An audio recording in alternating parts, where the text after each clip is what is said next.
कहते हैं, जब देवताओं की चमक फीकी पड़ जाती है, जब असुरों का आतंक बढ़ने लगता है, तब ब्रह्मांड कोई साधारण उपाय नहीं करता। तब घटता है समुद्र मंथन। लेकिन आज आप सिर्फ वही कथा नहीं सुनने वाले जो आप जानते हैं। आज आप जानेंगे इसके वो रहस्य जो शास्त्रों में छिपे हैं, पर कहानियों में नहीं बताए जाते। त्रेता युग के पहले के समय देवताओं की शक्ति अचानक क्षीण होने लगी। स्वर्ग के दीप मंद पड़ गए, इंद्र का वज्र हल्का हो गया और अप्सराएं भी अपनी आभा खोने लगीं। वह कारण कौन था? दुर्वासा ऋषि का श्राप। एक श्राप जिसने देवताओं को लगभग नश्वर बना दिया। इसके विपरीत असुर शक्तिशाली होते जा रहे थे। उनकी सेनाएं अजेय हो चुकी थीं। स्वर्ग असुरों के कदमों की दस्तक से कांप रहा था। देवताओं ने हार मान ली, लेकिन अभी तक एक आशा बाकी थी। विष्णु विष्णु ने देवताओं की ओर देखा और मुस्कुराए। तुम्हारी मुक्ति समुद्र के गर्भ में छिपी है, उन्होंने बताया।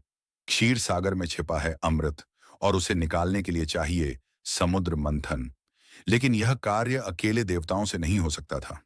यहीं से शुरू हुआ पहला रहस्य। देव और असुर दोनों एक साथ काम करेंगे।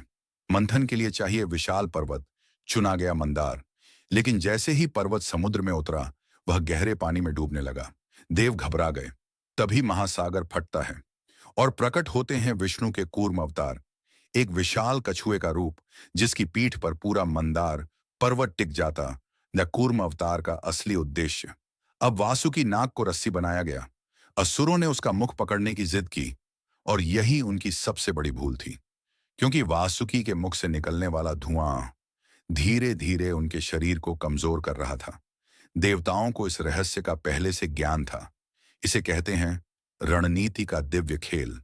मंथन शुरू होता है, लहरें टूटती हैं, समुद्र गरजता है और तभी उठता है एक ऐसा जहर जिसे ब्रह्मांड तक ने कभी नहीं देखा था। हलाहल। इसके स्पर्श मात्र से पर्वत पिघलने लगा। वायु विषैली हो गई और तीनों लोक संकट में पड़ गए। तब महादेव प्रकट हुए।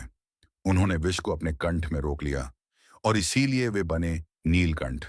हलाहल विष सिर्फ देवताओं के लिए नहीं, बल्कि स्वयं सृष्टि के लिए खतरा था। जहर शांत होने पर समुद्र से एक दैदीप्यमान पुरुष ऊपर उठते हैं।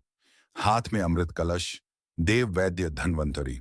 देवताओं की आंखों में आशा की चमक लौट आती है, पर असुरों की लालसा जाग उठती है और अमृत उनके हाथों में पहुंच जाता है। देवता भयभीत थे, लेकिन विष्णु मुस्कुरा रहे थे। तभी प्रकट होती है मोहिनी, एक ऐसा रूप जिसे देखकर असुर मंत्रमुग्ध हो गए। मोहिनी ने कहा, मैं अमृत बांटूंगी, लेकिन क्रम मेरा होगा। असुर सहमत हुए और अमृत केवल देवताओं को मिला। मोहिनी अवतार कोई रूप नहीं, बल्कि एक मायावी शक्ति थी जो मन को नियंत्रित कर सकती थी। एक असुर ने धोखा देने की कोशिश की, राहु। वह देवों की पंक्ति में छिपकर अमृत पी लेता है, लेकिन सूर्य और चंद्रमा उसे पहचान लेते हैं। मोहिनी उसका सिर काट देती है, लेकिन अमृत उसके कंठ तक पहुंच चुका था, इसलिए उसका सिर अमर हो गया। राहु और धड़ केतु, ग्रहण का जन्म। अंत में देव शक्तिशाली हो गए। स्वर्ग पुनः प्रकाशित हुआ और असुर पीछे हट गए। समुद्र मंथन समाप्त हुआ, लेकिन इसके रहस्य आज भी अनसुने हैं। समुद्र मंथन सिर्फ देव असुर युद्ध नहीं था। यह बुद्धि, रणनीति, त्याग और धैर्य का संगम था।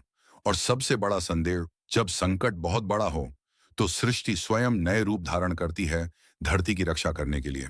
अगर आपको यह कथा पसंद आई हो तो लाइक करें, शेयर करें और ऐसी ही दिव्य कहानियों के लिए द डिवाइन स्केल को सब्सक्राइब करें।